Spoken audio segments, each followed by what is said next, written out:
progressivement et lentement vers la fin. Donc aujourd'hui c'est jeudi.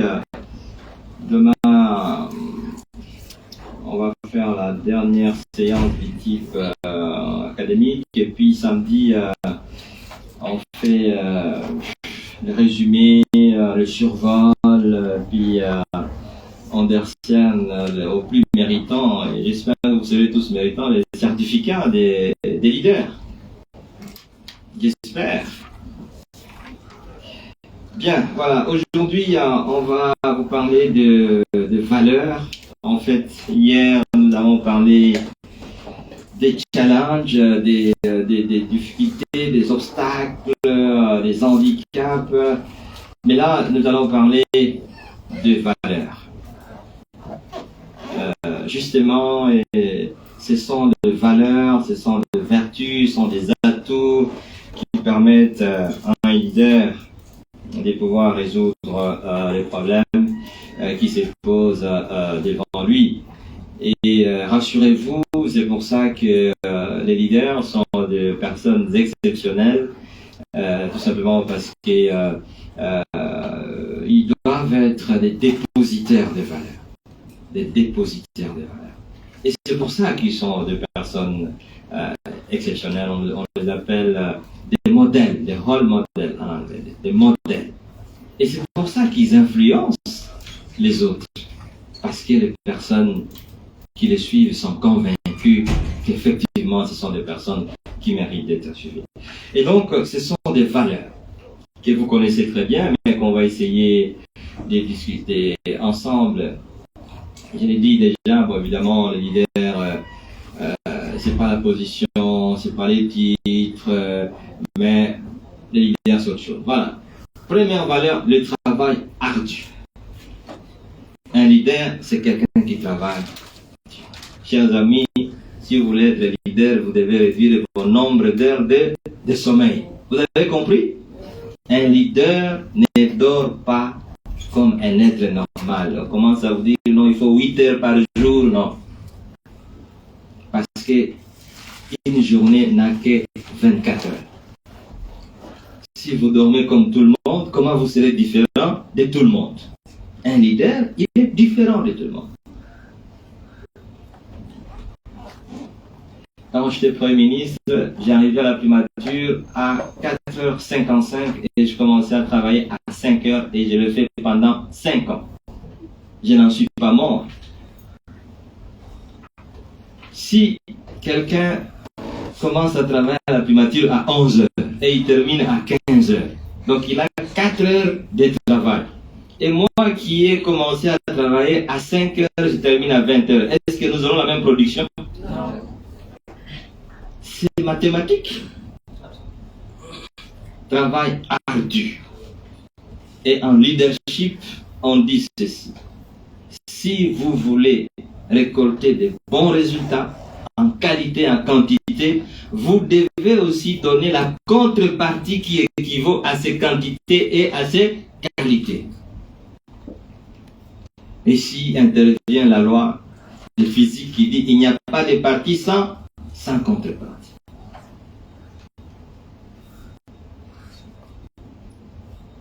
Et un grand auteur de leadership disait, si vous entendez le bien, il faut vous préparer pour le pire. Vous entendez? Vous comprenez la philosophie? Si vous vous entendez au bien, vous devez vous préparer pour le pire.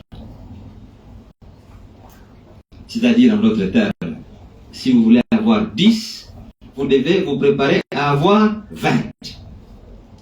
Donc, le travail que vous devez vous fournir doit être supérieur au travail de ce que vous avez. C'est ça les leaders, le travail ardu.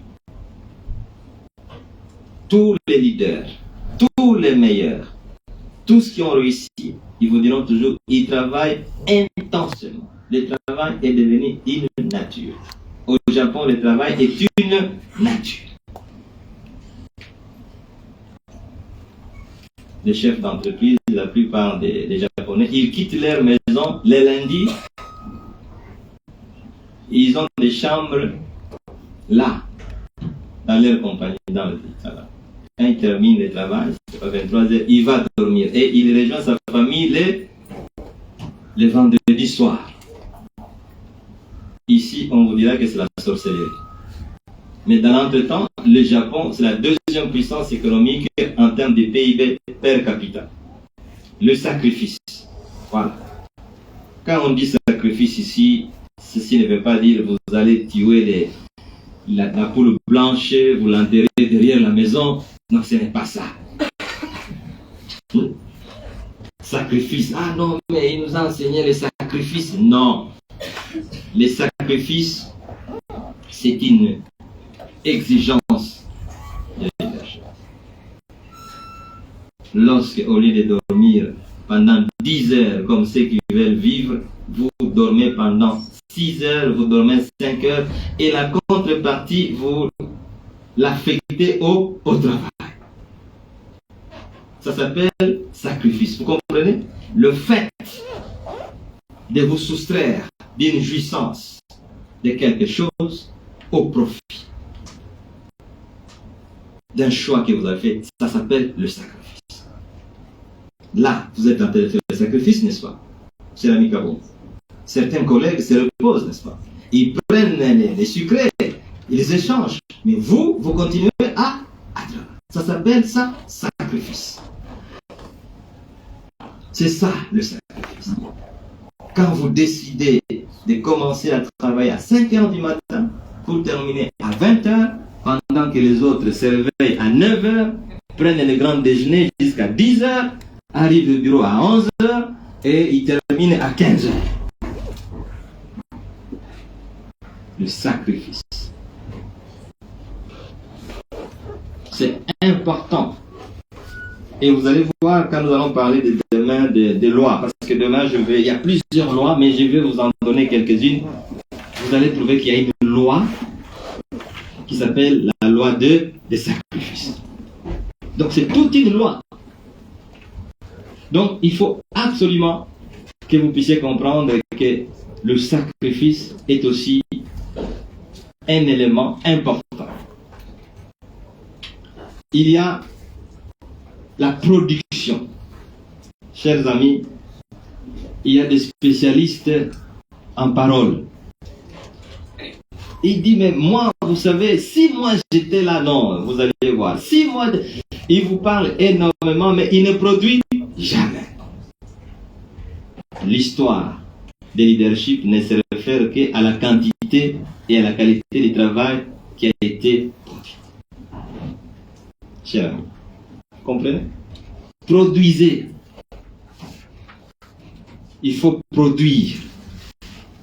Peut parler, mais beaucoup d'action. La quantité du travail. Un leader, on l'apprécie aussi sur base de la quantité du travail produit. La qualité, mais la quantité aussi. Les États-Unis sont une grande puissance parce qu'ils produisent. La quantité et la qualité. L'une des raisons pour lesquelles les Américains se moquent de Poutine, parce qu'ils disent, bon écoutez, mais l'économie de Poutine, c'est comme l'État d'Arizona.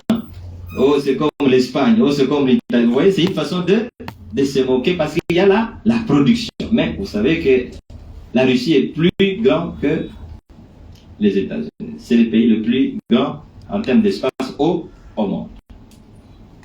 Mais pour se moquer de lui, on dit sa production, c'est comme un petit État des États-Unis. La production, le leadership. Vous pouvez être un grand pays comme la RDC, mais si vous produisez comme un petit pays peut se moquer de vous.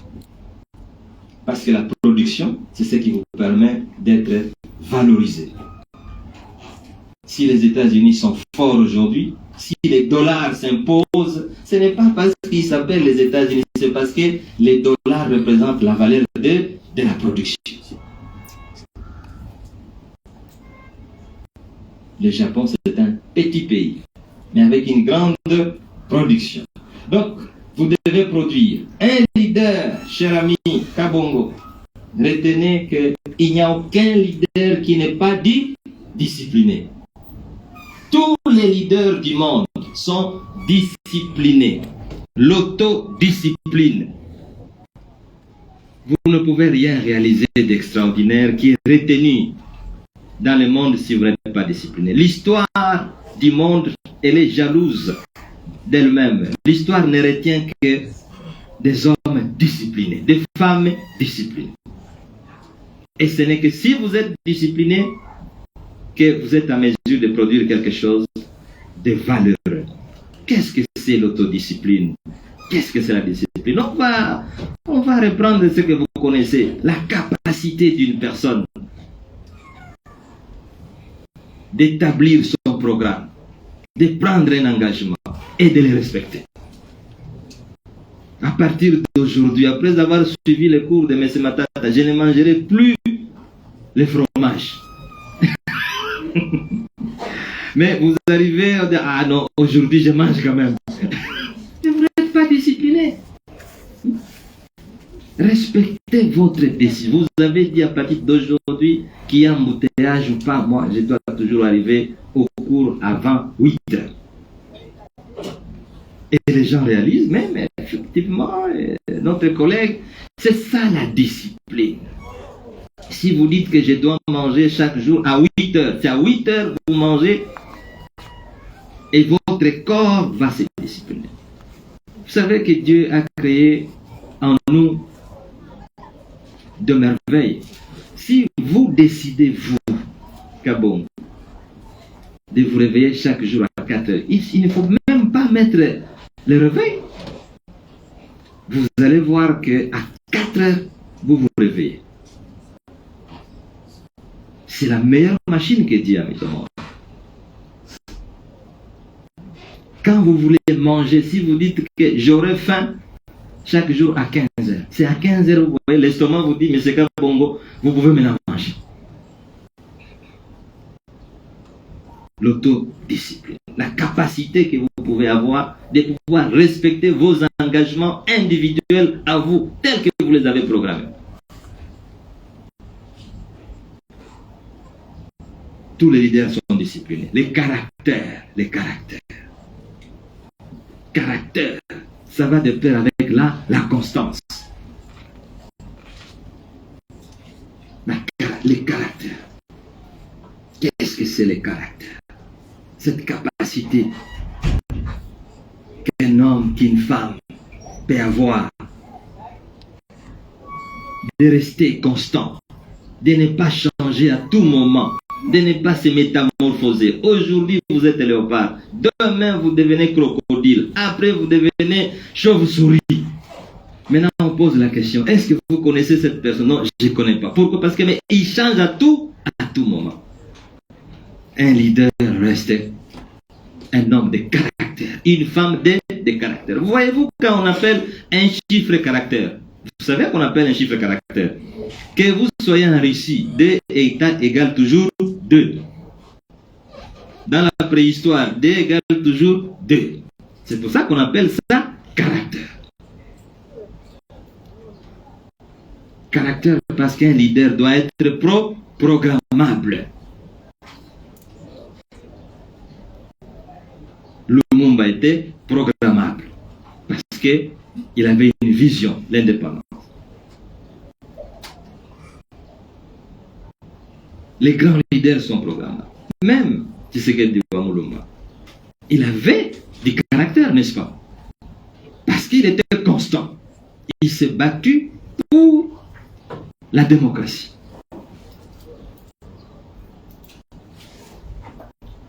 La constance.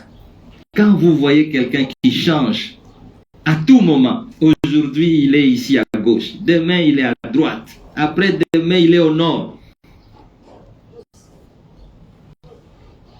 Certains sont spécialistes, ils vous disent non, je suis l'intérêt du peuple. Mais l'intérêt du peuple doit avoir une constance.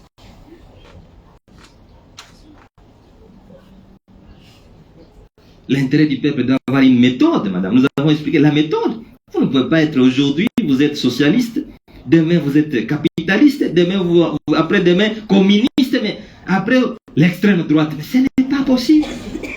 Ah non, ce sont les intérêts du peuple. Vous voyez? On est au centre, voilà. Après demain, vous êtes au centre. Ce n'est pas le leadership. Un leader doit être constant. Il doit avoir du caractère. Parce qu'il doit être programmable. Quand Kabongo parle, les gens peuvent anticiper la conclusion. Parce qu'on sait, voilà comment l'homme fonctionne. Voilà son idéologie.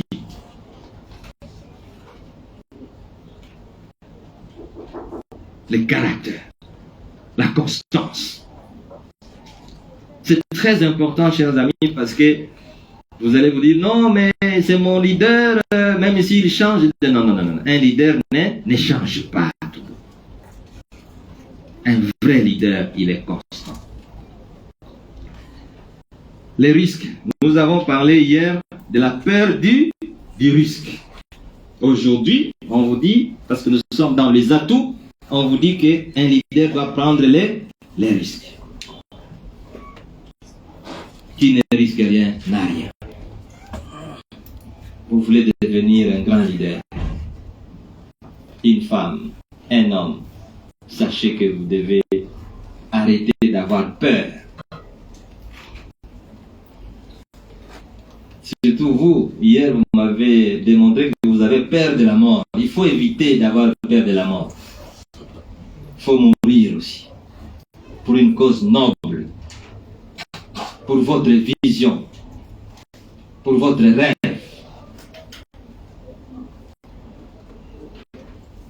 La prise de risque. Il n'y a aucun leader qui n'a pas pris de risque. Aucun.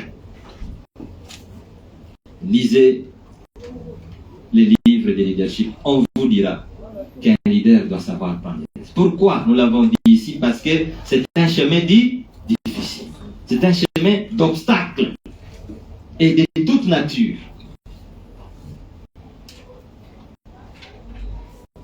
Vous devez avoir le courage de prendre les risques. Le risque va de pair avec le courage. La lecture. Un leader doit beaucoup lire. S'il faut prendre des lunettes, prenez-les. Oh non, moi je n'aime pas mettre des lunettes. Non, mettez des lunettes. Mais lisez. Pourquoi? Parce que je vous ai dit, les secrets sont dans les livres. Tout est écrit dans les livres. Nous tous, nous sommes des noirs ici. Des blancs ont dit, la meilleure façon de cacher des bonnes choses aux noirs, mettez-les dans les livres et imprimez. Faites même la publicité. Quand vous entrez dans un métro en Occident, en Europe, au Japon, aux États-Unis, quand quelqu'un entre, la première chose, il ouvre sa mallette, il commence à lire. Là, vous l'identifiez, c'est un nom occidental. Quelqu'un qui ressemble à Kabongo, il prend son micro, il le met en tête, il commence à suivre la musique. C'est comme ça. Monsieur, tout le temps que vous disposez, c'est la jouissance. Mais quand est-ce que vous allez découvrir l'autre? Peut-être c'est 1 heure de train, il en profite pour découvrir les secrets. Lisez. Et quand vous lisez, ne lisez pas comme les aventuriers. On lit toujours avec un bic, avec un souligneur. La première fois de lire un livre, vous pouvez le lire pendant 1 mois, selon les cas, 2 mois. Mais la deuxième fois, parce que vous avez déjà souligné, vous pouvez le lire en 1 semaine. Vous comprenez? Parce que vous lisez maintenant tout ce qui est important. La lecture. La créativité. Un leader doit créer. Parce que nous avons dit, le chemin de leadership, c'est un processus de perpétuel changement. Regardez un peu le véhicule, quand ceux qui ont inventé le véhicule, vers les années 1800, quel était l'état du véhicule? Regardez aujourd'hui le véhicule. Vous savez qu'aux États-Unis, il y a des véhicules sans chauffeur. Oui. Voilà. dit bon, allez déposer tel. Et vous voyez des gens qui sont derrière, ils vont à un endroit, le chauffeur est invisible, il sait que bon, j'amène les gens à Kitambo. Il arrive au rond-point, lui-même surveille, ainsi de suite, et puis jusqu'à Kitambo, il vous dit, monsieur, vous pouvez descendre. Des véhicules sans chauffeur. Donc la créativité. S'il n'y avait pas de créativité, nous n'aurons pas de téléphone, nous n'aurons pas aussi tous les systèmes. Aujourd'hui, il y a des cuisines intelligentes. C'est-à-dire, vous êtes encore ici à l'UPC, à partir de votre téléphone, madame, vous demandez à votre cuisinière de vous chauffer déjà la nourriture. Vous pouvez même dire, vous chauffez à tel degré. Vous pouvez aussi demander au congélateur ou au frigo de dégeler les laits. Par téléphone tel que vous êtes. Et quand vous arrivez, vous allez déjà trouver à la cuisine, tout est déjà chaud, et les laits déjà préparés, la bière, si vous êtes dans la matière, la bière, et c'est calibré. Ça existe, je l'ai vu. Donc la créativité. Et c'est ça qui fait que les autres pays progressent. Vous allez voir, iPhone, tous les 3 ans, on donne un nouveau téléphone du type iPhone, n'est-ce pas? Tous les 3 ans. Et on ne le fait pas pour le faire, mais on voit que les capacités sont différentes des capacités précédentes. La créativité. Donc, voilà quelques éléments du type du travail. Mais en termes de moralité, d'éthique, un leader doit être honnête. L'honnêteté, ça fait partie des éléments qui permettent à un leader d'influencer les autres.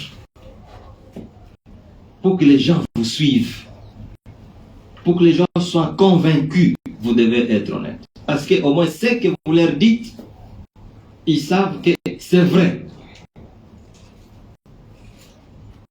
Ce que vous signez, on sait que c'est vrai.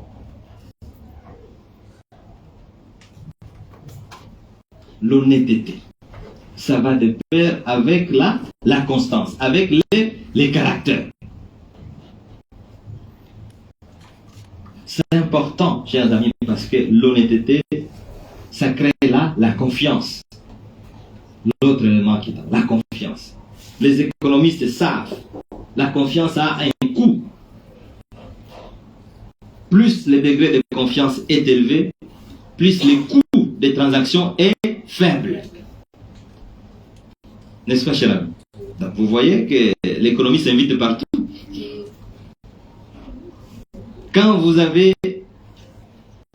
l'Italie du Nord, le degré de confiance à l'Italie du Nord est supérieur au degré de confiance à l'Italie du Sud. La mafia italienne, elle est plus au Sud. Le coût de production des biens au Sud est supérieur au coût de production au Nord. Parce que la confiance est plus élevée au Nord. Et le Nord de l'Italie est par conséquent plus développé que le Sud de l'Italie. Donc la confiance. Un leader doit inspirer confiance. C'est pour ça qu'on vous dit que vous pouvez être le chef, mais vous n'êtes pas leader. Parce que les gens n'ont pas confiance en vous. La confiance ne se décrète pas. Vous avez déjà vu un marché où on achète de la confiance? Ça n'existait pas. Le marché de la confiance n'existe pas, mais la confiance, elle se crée d'elle-même. Ce type, il est honnête, moi j'ai confiance en lui. Quand il signe un contrat, il respecte les engagements. Quand il vous dit qu'il sera là à 13h, il va être là à 13h. C'est ça. mes chers amis. Voilà pourquoi il n'y a que 1%. Tu comprends? C'est pour ça qu'il n'y a qu'un seul. Parce que la question que vous vous posez, mais c'est de la magie cette histoire d'être leader. Non. Vous avez déjà vu des amis, ils vous disent passez à 15h, vous passez à 15h, mais les portes sont fermées. Vous l'appelez et dites ah mon cher ami, mais je ne suis pas là, vous pouvez le passer demain. Mais ce n'est pas normal. Et cette personne va demander que vous puissiez être son ami. Non. Quand vous êtes leader, il faut mettre une croix. La loyauté. La loyauté. Pour ceux qui sont chrétiens, ils comprennent. Parce que ça se trouve dans les commandements de la Bible, n'est-ce pas? Vous devez la loyauté. Cette capacité de pouvoir respecter, d'être loyal, fidèle. Aujourd'hui, vous êtes dans telle famille, demain vous êtes dans telle autre, vous prenez des engagements, après demain vous êtes dans telle autre famille, vous prenez des engagements. Finalement, on ne sait pas quel type d'engagement vous prenez et quel type d'engagement vous respectez. Un leader. Voilà pourquoi il y a très peu de leaders, parce que très peu de gens qui occupent des fonctions, très peu de gens qui prennent des décisions pour faire leur business, très peu sont des personnes loyales. Mais pourquoi mes business ne marchent pas? Pourquoi les gens veulent... Mais vous n'êtes pas loyal. Vous prenez des engagements que vous ne respectez jamais. Mais comment voulez-vous que les gens puissent vous croire? Chers amis, j'ai voulu que vous sachiez quels sont les ingrédients qui résolvent le problème que nous avons évoqué hier. L'honnêteté, la loyauté, la confiance. Un leader, c'est un homme honnête. Quand on a posé la question à Nelson Mandela, quand on a libéré, il dit, mais pourquoi vous êtes déjà libéré, mais vous continuez à prendre beaucoup de considérations envers Fidel Castro, alors que les Américains ne l'aiment pas, mais vous, qui êtes soutenus par nous, il a dit ceci, mes chers amis, la fidélité, la loyauté. Quand moi, Mandela, j'étais en prison, Fidel Castro m'a envoyé, me soutenait. J'étais en prison. J'ai fait 25 ans, 27 ans. Maintenant, je suis libre. Lui qui s'est battu pour que moi, je puisse sortir un jour, et vous allez me demander de ne pas aller les visiter parce que vous me soutenez. Pas question. La fidélité. Ceux qui vous ont aidé un jour, restez reconnaissants. Restez loin. Il ne faut pas être comme ces personnes-là. L'amenant de l'argent, Dieu, sa mère c'est une sorcière. J'ai vu, je ne vous raconte pas des choses, j'ai vu quelqu'un qui refuse de dire au revoir à sa mère parce que sa mère est sorcière. Mais pendant que votre mère là vous a mis au monde, pendant que vous aviez 2 ans, pendant que vous aviez 3 ans, cette maman sorcière là, pourquoi ne vous a pas jeté? Pourquoi ne vous a pas jeté? Donc, il faut rester loyal. Il faut rester honnête. Les qualités donc de leadership, on termine. L'humilité. L'humilité. Vous devez être humble. Ce qui frappe souvent dans le chef des personnes qui réussissent, c'est leur humilité. Quand vous arrivez souvent aux États-Unis, ceux qui ont beaucoup d'argent sont toujours en jeans. Ils sont simples, en basket. Quand on ne reçoit pas le président, ils sont toujours en basket. Parce qu'ils savent que ce qui compte, ce n'est pas là l'apparence. l'apparence. Ce qui compte, c'est le contenu. Et ceux qui n'ont rien ont souvent la politique de l'apparence. C'est pour tromper la vigilance des gens.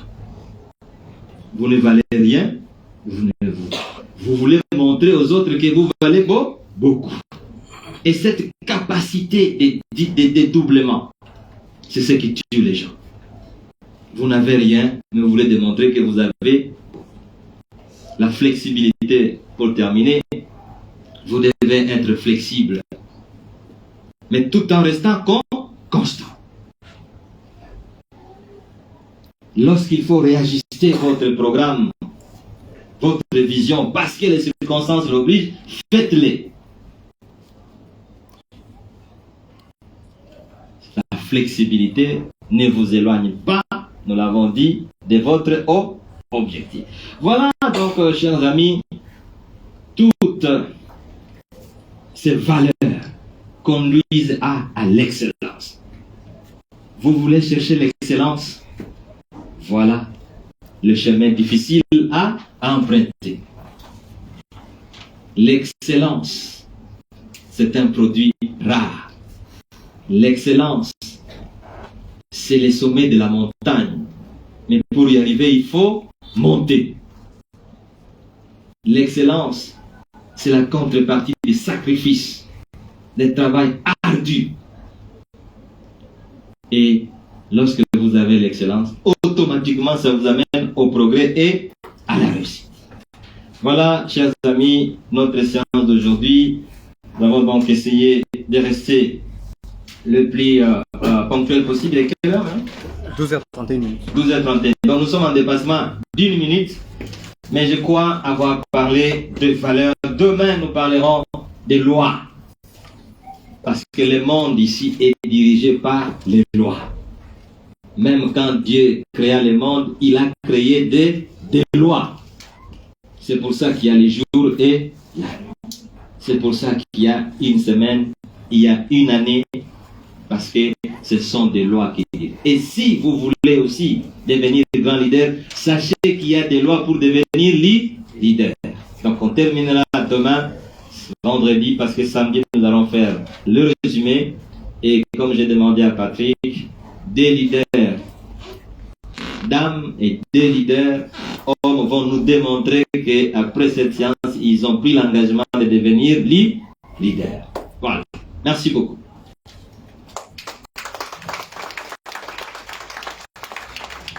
Voilà, merci professeur pour ce nouvel atelier sur les valeurs.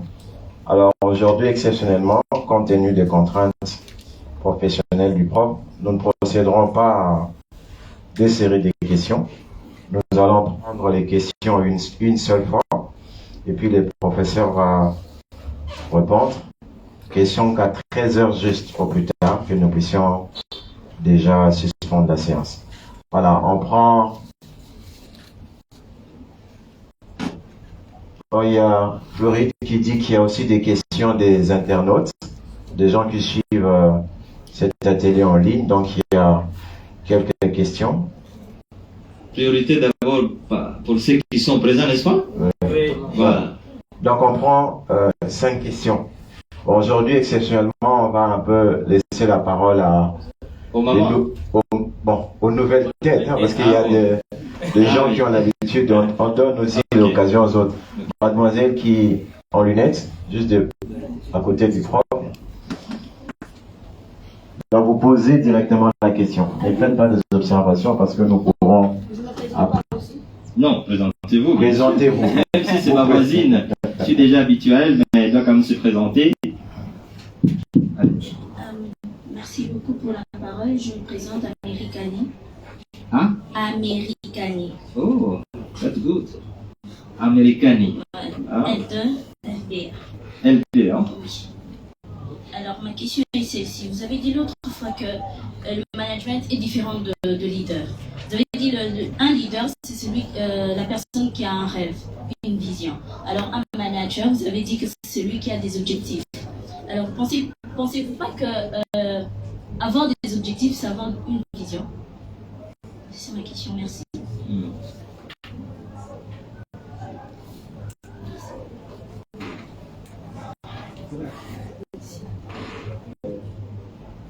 Bonjour Monsieur Matata, c'est Marlon Unité. Maroui. Marlon. La question est celle-ci. Quand vous enseignez, vous avez parlé du leader. Qu'est-ce qu'il fallait faire pour être un leader? Je vous prends comme un exemple typique. Quelles sont en fait des difficultés que vous avez rencontrées? En fait, quelles sont les choses que vous n'avez pas pu faire en tant que leader? Merci.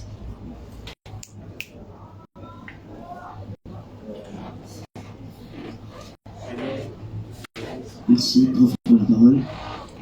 Moi, c'est Nathan Kenga, juriste de formation. C'est qui? Nathan Kenga. Nathan. Oui. Ok. J'aimerais quand même savoir quelle est les plus grandes qualités qu'on retrouve chez tous les leaders. Donc, les qualités qu'on a. Parce que là, vous en avez parlé plusieurs. J'aimerais quand même savoir la plus grande qualité qu'on peut retrouver chez tel ou tel autre leader. Merci.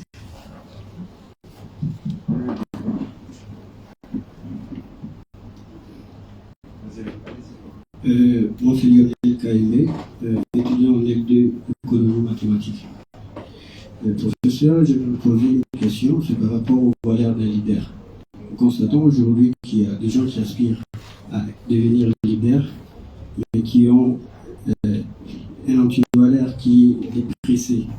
Aujourd'hui, nos jeunes leaders veulent être pressés, ils veulent tout avoir du coup. Est-ce être pressé est une bonne chose pour un leader ou il doit être patient et persévérant? Merci, c'est Christina, LDT. Oui. C'est... Oui, vas-y. Ok, c'est Christina, LDT. Oui. Ma question est de savoir est-ce que le leader doit être redevable envers ceux qui l'ont aidé à devenir ce qu'il est, et cela pendant combien de temps? Magnifique.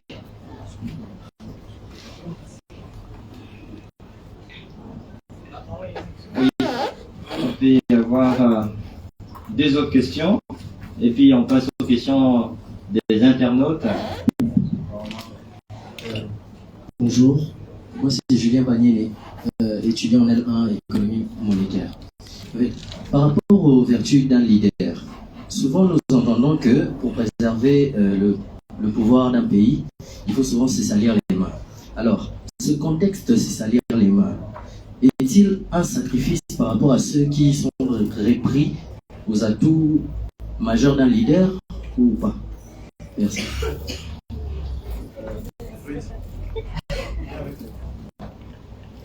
Dernière question, Insight. Comme ça, Floride, après la dernière question, on passe aux questions outside. Merci pour la parole. Moi, c'est Élisée Kassongo de la L1 Économie internationale. Monsieur Matata, vous avez répété à plusieurs fois que l'adage chance et le repas ça n'existe pas. Moi, j'aimerais savoir si chance et le repas n'existe pas. Donc, vous avez commencé quelque part. C'est par curiosité que j'aimerais savoir votre parcours, d'où vous avez commencé pour arriver jusque là où vous êtes aujourd'hui. Merci. Ok. Alors, on va aller. Je peux commencer, puis on continue avec les internautes après. D'accord. Ok. Bien. Voilà. Americani. Le management est différent des leadership, ça c'est vrai. De la même façon que les objectifs sont différents de la vision. Comme je l'ai dit, un leader, il a une vision. Tandis que le manager, il a des objectifs. Pourquoi? Parce que le leader, il est engagé pour mettre en œuvre des objectifs. Voyez-vous? Quand on vous nomme PDG d'une entreprise, on vous fixe des objectifs. Vous êtes un manager, vous êtes un gestionnaire. Mais celui qui a créé l'université, il a eu la vision. Vous comprenez? C'est différent. Celui qui crée l'université, il a une vision. Il a des objectifs de former les gens, d'améliorer l'offre l'offre de travail, l'offre de management. Et donc la vision, comme nous l'avons dit, c'est un rêve. la vision, elle est pas très concise comme un objectif, voyez-vous. C'est grand et c'est épais, mais l'objectif c'est plus précis, voyez-vous. Donc la vision, c'est quelque chose qui constitue comme les radars. Donc vous savez qu'il va cap sur l'Europe, mais l'objectif c'est Paris, voyez-vous, c'est différent. Et donc l'objectif c'est plus précis. Et le manager, lui, généralement, on l'engage, il sait que quand il obtient ses objectifs, il sera payé. Le reste, ça ne l'intéresse pas. Mais vous avez une vision. Compris? On dirait que les objectifs proviennent de la vision. Mais justement, voilà, elle m'a même corrigé. Elle a dit les objectifs proviennent de la vision, n'est-ce pas? C'est ce qu'on a vu ici, n'est-ce pas? Oui. Voilà. Merci, Américani. Marlon, leader. Difficultés rencontrées. Qu'est-ce que je n'ai pas pu faire quand j'étais Premier ministre? Il y a beaucoup de choses que je n'ai pas pu faire. Mais je vais vous donner un seul. Quand j'arrive comme Premier ministre, le rêve, c'est notamment de réduire le service congolais qui sont aux frontières. Vous savez, quand vous arrivez aux frontières congolaises, le spectacle qui existe, c'est un spectacle désolant. Il m'est arrivé, avec le président Kabila, on arrive à Kasindi, frontière entre la RDC et l'Ouganda. Vous voyez du côté de la RDC, il y a un Capharnaüm. Service de la NER, service de la police, service de, je sais pas, genre, service, il y a des, et généralement c'est près de 50 à 100 services. Vous traversez de l'autre côté, même à partir de votre frontière, vous pouvez voir qu'il n'y a que 4 services. C'est décongestion. Le Premier ministre a-t-il le pouvoir de prendre des décisions pour pouvoir décongestionner? Attention, il y a des services qui ne dépendent pas d'un Premier ministre. L'armée, par exemple, ne dépend pas du Premier ministre. Les services de renseignement ne dépendent pas du Premier ministre. Donc, il y a des volontés que vous pouvez avoir, mais qui ne peuvent pas être en fonction parce que vous n'avez pas le pouvoir d'exécution. Deuxième élément, quand j'étais Premier ministre, je disais qu'il faut réduire drastiquement les taxes. Vous pouvez avoir quelqu'un qui se réveille aujourd'hui, il met les taxes. Parce que c'est l'argent le plus facile à collecter. Quelqu'un arrive à l'aéroport d'Ndjili, dit voilà, chaque personne qui passe ici, il doit payer $5. C'est pas possible. Mais ces prix-là, ces taxes augmentent le coût du billet. Ça aussi, je ne pouvais pas faire. Parce que cela ne dépendait pas de moi. Donc, le leadership, c'est comme ça qu'on vous dit que finalement, chers amis, croyez-les, même si vous doutez, c'est que le progrès, c'est une question de leadership. Le leadership, ce n'est pas seulement avoir une vision, prendre des objectifs, les définir, les planifier, mais aussi les exécuter et avoir du résultat. La production. La production ne peut pas être seulement matérielle, elle peut être aussi immatérielle. Quand vous produisez l'indépendance, est-ce que l'indépendance est matérielle? Mais c'est un produit, c'est un service. L'égalité entre les sexes, c'est aussi un produit, n'est-ce pas? Voilà. Donc, cher Marlon, j'espère que vous avez compris ce que j'ai dit. Il y a des choses sur lesquelles j'ai échoué, mais qui sont malheureusement indispensables pour progresser. Un pays qui a plus de 100 taxes ne peut jamais progresser. Parce que toutes ces taxes impactent le coût de production. Vous allez vous poser la question, pourquoi les billets d'avion coûtent très cher en RDC, alors qu'ailleurs, ça coûte moins cher. Mais il faut regarder la structure du prix du carburant, du prix du billet. C'est surchargé. Parfois, ça coûte cher d'aller à Goma et d'aller à Johannesburg. Mais si vous analysez la structure du prix, vous allez voir que c'est justement parce qu'il y a une multitude de taxes.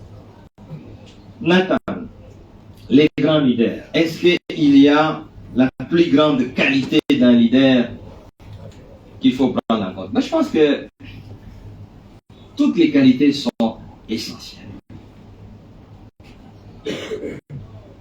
Toutes les qualités sont essentielles. Si vous n'êtes pas honnête, il est difficile que vous soyez un. Vous pouvez occuper la position. Mais quand vous n'êtes pas honnête, vous ne pouvez pas influencer les autres. Vous pouvez décider, vous pouvez vous imposer, mais influencer les autres. Vous savez, il y a des entrepreneurs qui ont des entreprises, mais les gens qui travaillent dans la boîte vous disent: je suis ici pour les problèmes d'argent.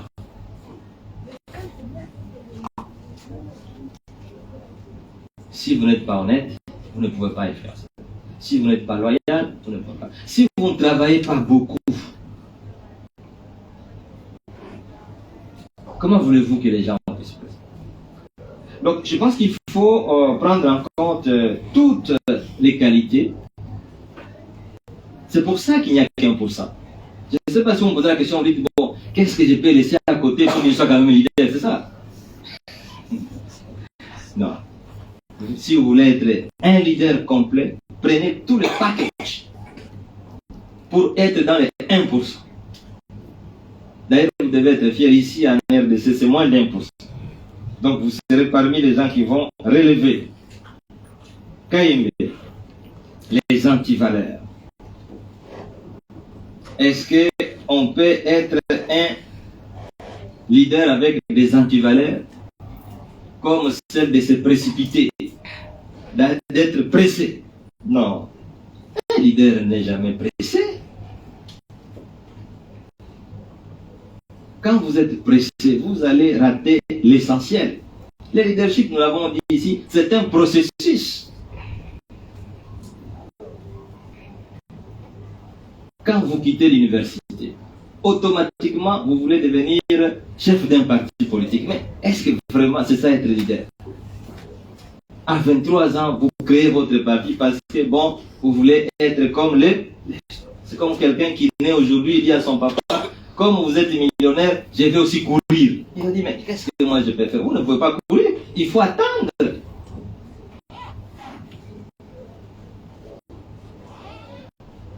Les antivaleurs. Aucun leadership ne rime avec les antivaleurs. Voilà pourquoi les gens qui ne sont pas honnêtes, qui ne sont pas constants, qui ne sont pas loyaux, ne peuvent jamais être des... Ils peuvent avoir des positions, mais ce ne sont pas des leaders. Parce que, vous savez, j'ai dit toujours aux amis qui ont même des amis occidentaux, j'ai dit: ne vous fuyez pas, c'était votre ami, il est occidental, il vous sourit, tout ça, mais quand il est seul, il sait que vous ne valez rien. Vous comprenez? Entre ce que quelqu'un vous dit et ce qu'il pense, il y a une distance. Mais si vous voulez que quelqu'un vous respecte, ayez les valeurs qui constituent les éléments clés de l'élève. Vous pouvez ne rien avoir. Est-ce que vous n'avez jamais vu, même un cordonnier, il est plus respecté qu'un patron? Parce qu'il est sérieux. Il prend des engagements qu'il respecte. Vous invitez quelqu'un à 15h, il arrive à 15h, vous n'êtes pas là. Comment voulez-vous qu'il vous respecte? Même si vous avez plus d'argent que lui, ça ne sert à rien. Absolument. Ça ne sert à rien. Il ne va pas vous respecter, même si chef, tout me respecte. Il ne vous respecte pas. Quand il est seul, il ne vous respecte pas. Et vous ne pouvez en rien l'influencer. C'est ça la vérité. Laissez-moi vous enseigner, parce que je veux que vous deveniez des antivaleurs. Il n'y a aucun pays où les antivaleurs constituent l'escalier pour arriver au leadership. Ça n'existe pas. Ce serait une autre théorie.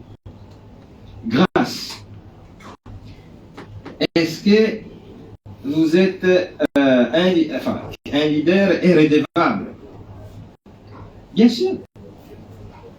Si vous avez quelqu'un qui est mentor, vous devez être... Et pendant combien de temps? Mais restez redevable pour toujours. Est-ce que quelqu'un qui est chrétien peut être fatigué de remercier Dieu? Non. Elle dit: non, Dieu, j'ai beaucoup reconnu que tu m'as créé, maintenant ça suffit. Est-ce que ça coûte quelque chose d'être redevable, d'être reconnaissant?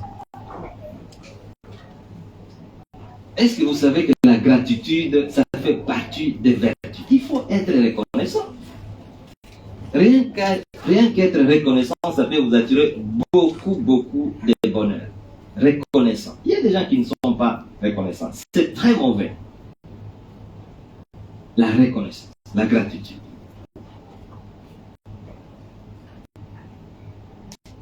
Moi, je vous dis que je suis reconnaissant, notamment vis-à-vis du ministre Matungulu des Finances, qui m'avait pris comme jeune conseiller au ministère des Finances. Son conseil macroéconomique, c'était en 2001, il venait fraîchement des États-Unis. Et j'ai appris de lui qu'un ministre des Finances peut dire non à un général qui lui demande de l'argent. Il avait la réunion avec les généraux, la RDC, c'était en 2001, il y avait la guerre entre les Congolais et les rebelles. Et les généraux sont venus le matin pour dire, il y a une ville du pays qui est tombée, tu dois donner l'argent. Le ministre dit, monsieur le conseiller macroéconomique, on va aller assister à la réunion. Je dis, mais la macroéconomie ne rime pas avec l'argent. Monsieur le ministre, ah non, venez, on y va. Les généraux demandent de l'argent. Le ministre dit, messieurs les généraux, je vous ai bien suivi. La seule réponse est, je n'ai pas d'argent. La réunion est terminée. Moi, je dis, ah, donc un civil peut aussi dire non au militaire. J'en étais inspiré. Plus tard, j'étais aussi ministre des Finances. J'ai aussi su dire non au général. Faut être reconnaissant. Julien, vertu d'un leader.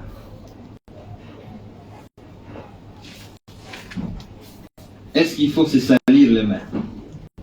Ceux qui disent ça, ils sont dans les antivaleurs. On peut diriger un pays et être propre. Il faut avoir le courage. Moi, j'ai pris la décision quand j'étais ministre des Finances, j'ai fait 2 ans et demi presque, de ne jamais recevoir un Libanais dans mon bureau.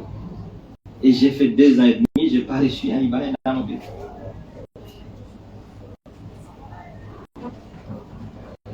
Ce n'est pas mauvais. Quand j'étais Premier ministre, j'ai reçu des Libanais, mais c'était une décision ponctuelle pour préserver les objectifs de bonne gouvernance que j'avais. Il y a des très bons Libanais qui font leurs affaires. Il y en a aussi des mauvais, n'est-ce pas? Mais la décision, c'était ça. On peut diriger les pays tout en étant propre, n'est-ce pas? Le président du Botswana, quand il a terminé, mais il a été fêté pour la bonne gouvernance. Il a été fêté pour la bonne gouvernance. Qui vous dit que quand on est président, on est premier ministre, on est ministre des Finances, on doit absolument avoir des messages? C'est faux et archi. Mais ce que vous devez savoir, lorsque vous êtes dans le combat de la bonne gouvernance, on trouvera toujours tous les moyens pour montrer que c'est vous qui êtes de la mauvaise gouvernance et non pas ceux qui vous cherchent et qui ne sont plus payés. Pour terminer, Élisée Kassongo, Chancelo Kopamba n'existe pas. Élisée, c'est vrai, je le répète ici, je l'ai déjà dit, la chance n'existe pas. Dans la théorie de leadership, la chance n'existe pas. Chancelo Kopamba veut dire tout simplement, vous pouvez travailler et celui qui ne travaille pas, vous aurez le même revenu. C'est faux et archi. Moi, je n'ai jamais compté sur la chance. Je travaille toujours dur. Et je vais vous donner un exemple. Comment je suis arrivé ministre des Finances, parce que vous avez demandé mon exemple. Je suis à la direction des études, où j'ai été recruté avec concours. Je monte, je deviens chef de service des comptes nationaux. C'était une grande direction, la direction des études, la direction des comptes nationaux. On appelle ça économie réelle. Il y a 4 blocs dans l'économie.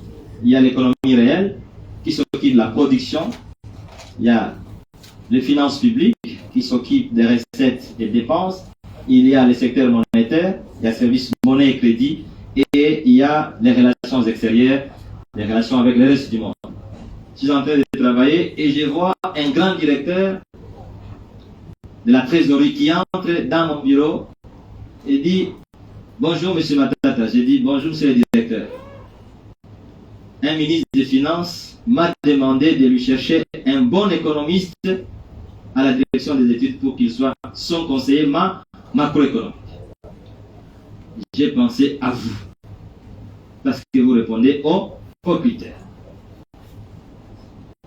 Est-ce qu'on peut appeler ça chance Obama? Oui. Voyez-vous, Élisée. Ce que je voudrais vous dire ici, c'est que quelles que soient les conditions, ceux qui travaillent ont toujours besoin de meilleurs.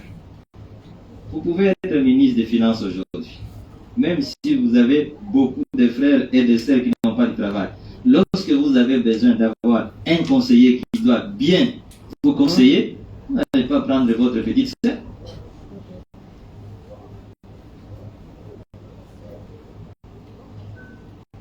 En leadership, la chance, c'est le résultat du travail bien fait.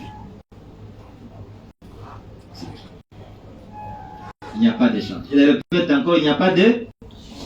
Voilà. Il ne faut pas aller dire, oh, M. Matata nous a dit qu'il y a 2%, même pas 2%. Voilà. Floride, on peut aller rapidement, les 5 minutes qui nous restent pour les questions de nos internautes. Évidemment, très très rapidement, parce qu'il y a énormément de questions qui ont été posées.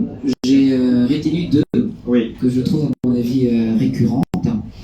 Alors, il y a des internets qui posent la question de savoir comment faire pour rejoindre le club de leadership. Voilà une autre question. En tant que leader, professeur Matata Pogno, quelles sont les motivations qui vous ont poussé à ne pas prendre le véhicule qui a été offert par l'Union Sacrée? Voilà. Malheureusement, c'est une question qui est revenue plusieurs fois. Plusieurs fois.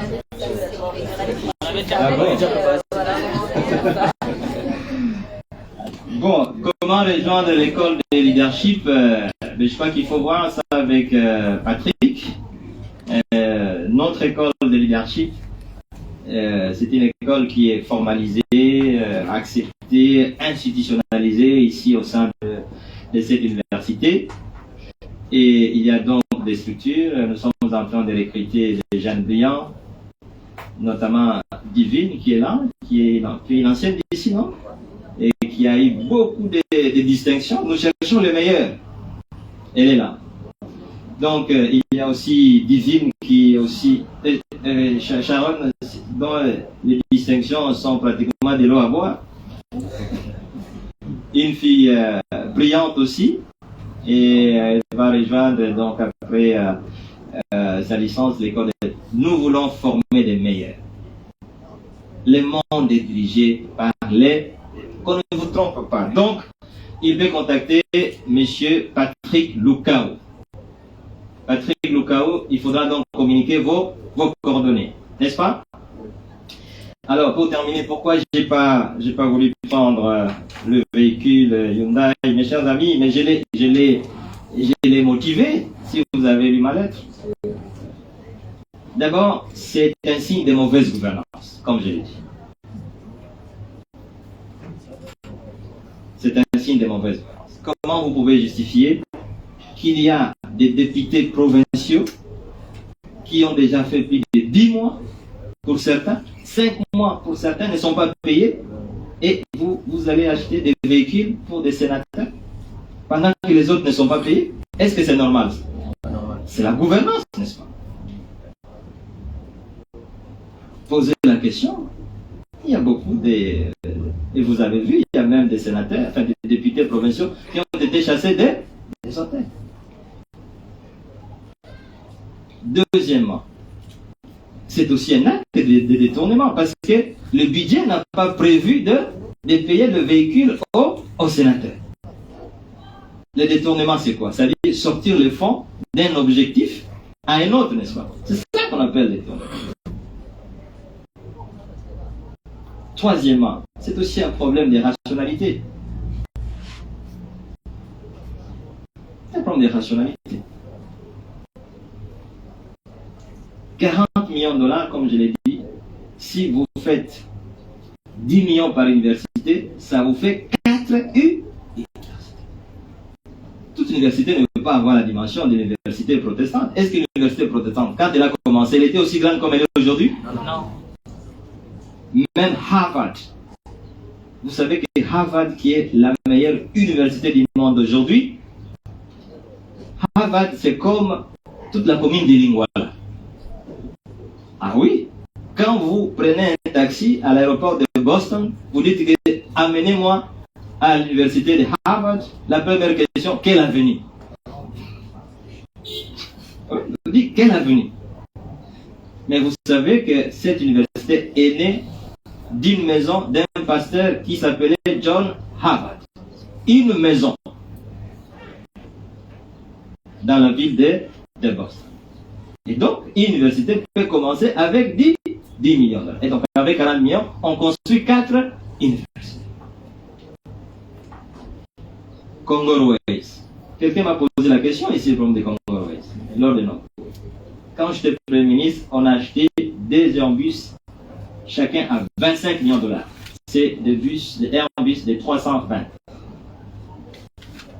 Mais avec 20 millions de dollars, vous pouvez acheter un A310 de très bonne qualité. Parce qu'on a acheté les Airbus à l'Italia, c'est presque des avions neufs qui est à 8 ans d'existence. Attention, même le président français, Sarkozy, que vous connaissez, quand il est devenu président, il a acheté un avion d'occasion, si vous ne le savez pas. Il faut commencer avec vos moyens. Mais avec 40 millions de dollars, on peut acheter 2 Airbus. Et le marché existe. Les écoles. Moi, quand j'étais Premier ministre, j'ai construit les écoles primaires. 800, 780. Les prix d'une école, c'est 100 000 dollars. Mais quand on a 4 millions de dollars, on peut en construire combien? 400, n'est-ce pas? C'est mathématique.